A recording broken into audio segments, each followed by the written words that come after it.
Before I begin, understand this. The story you're about to hear is one of the most unsettling you'll ever encounter. It's the final confession of a man haunted by something far more sinister. Whether you believe it or not is up to you, but the words I'm about to share may forever alter the way you see the world. To my dear family, Mom, Dad, Nancy, I know this will be a nightmare for you, especially you. My love, by the time you read this, you'll probably hate me. And I can't blame you. What I've done is unforgivable. I know you'll think of me as a monster, a lunatic. But I need you to understand that there was no other way. Please, at least try to understand. We were a happy family once, and I was just an ordinary man. When I met Nancy, I was insecure and unsure of myself, but somehow she saw something in me.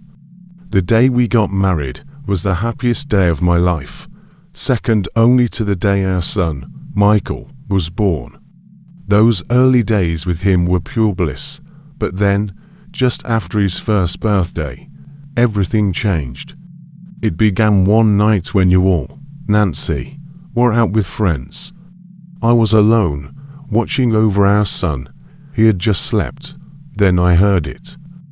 A soft, eerie cry from his room. It wasn't the usual baby cry. It was something far more desperate. I rushed and cradled him in my arms, and in a gentle voice, asked, "What's wrong?" That's when it happened. He looked up at me with those innocent eyes, but the voice that came out of his mouth wasn't his. It was a hellish voice, like 100 people are speaking at a time. "Nothing's wrong, you worthless fool," it hissed. I froze, unable to comprehend what I had just heard. The terror was so overwhelming that I found myself outside the house, trembling and chain-smoking, trying to calm my nerves. When you returned, I couldn't bring myself to tell you the truth. I lied, said I was just having a smoke, and that Michael was asleep, but in reality, I had no idea what to do.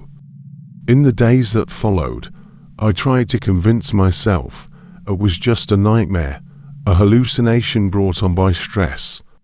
But the incidents became more frequent, more terrifying. I was scared being alone with Michael. He would play with his toys, and then, without warning, that voice would return, mocking me, taunting me. "Do you think Mommy will scream if I rip her head off?"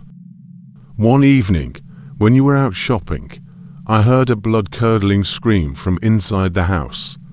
It was Snowball, our beloved rabbit, screeching in agony. My heart raced as I rushed upstairs. What I found in Michael's room still haunts me. The walls were smeared with blood, and there, in the center of the floor, was Michael, sitting in a pool of blood, holding Snowball's decapitated head. He looked up at me with those cold, dead eyes and smiled. I had to wipe everything off, and lied when you asked where Snowball was. I said it might have ran away to the forest. I tried to tell myself it wasn't real, that it was all in my head. But I couldn't escape the horror that had taken over our lives. The more I tried to protect you all, and Nancy, the more I realized that whatever had possessed our son wasn't going to stop. It was toying with me, feeding on my fear. I knew I had to do something. No one would believe me. Not you, not the police, no one. And I couldn't bear the thought of leaving Michael in the clutches of whatever malevolent force had taken hold of him. The only way to save him, to save us all, was to end it. I waited until you left the house today, just as I had planned. I retrieved the axe from the basement, the one I had sharpened the night before. As soon as I heard Michael's tiny footsteps coming down the stairs, I knew it was time. I stepped into the living room, and there he was, holding a lighter. "Want to play with fire?" he asked. I didn't hesitate. I couldn't afford to. I swung the axe with all my strength. The blade connected with his small, fragile body, and for a moment I thought it was over. But then he laughed. Blood poured from his mouth as he looked up at me, still grinning. "You're killing your own son, you idiot," the voice taunted.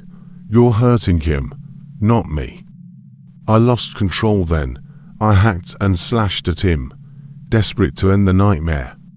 When I finally stopped, the house fell silent, but the silence didn't bring peace.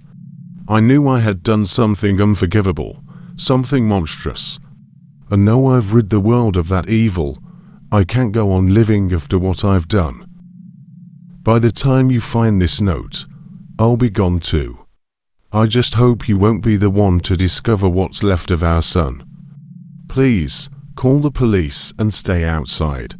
Don't enter the house, no matter what you hear. I know you'll never forgive me, but I did what I had to do. Whatever was inside our son, it's gone now, but so am I. Goodbye. Thank you so much for joining me on this chilling journey. If you enjoyed the story and want more like it, please consider giving it a thumbs up. Don't forget to share it with your friends who love a good scare. And if you haven't already, hit that subscribe button so you never miss a new tale. I'd love to hear your thoughts. Let me know in the comments below. Your feedback means the world to me.